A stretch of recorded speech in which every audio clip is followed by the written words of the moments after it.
আজ বানিয়ে দেখাবো চিকেনের নতুন এক ধরনের রেসিপি। এটি বানানোর জন্য 500 গ্রাম চিকেন নিয়েছি। এরপর একটি স্পেশাল মশলা বানিয়ে নেব। তার জন্য নিয়েছি মৌরি, লবঙ্গ, গোলমরিচ, শুকনো লঙ্কা, তেজপাতা, দারচিনি ও এলাচ।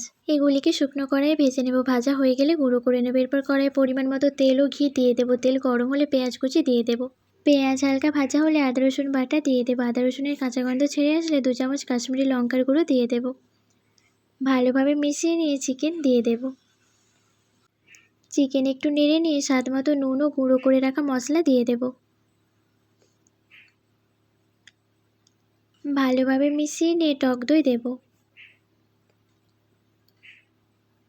সবগুলি ভালোভাবে কষিয়ে নিয়ে অল্প জল দিয়ে দেব। ঢাকা দিয়ে সেদ্ধ হতে দেব। একদম ভালোভাবে সেদ্ধ হয়ে গেলে ওপর থেকে কাসুরি মেথি দিয়ে মিশিয়ে নামিয়ে নেব। একঘেয়েমি চিকেন কষা বা ঝোল না খেয়ে একবার হলো এটি ট্রাই করে দেখুন, আশা করি ভালো লাগবে।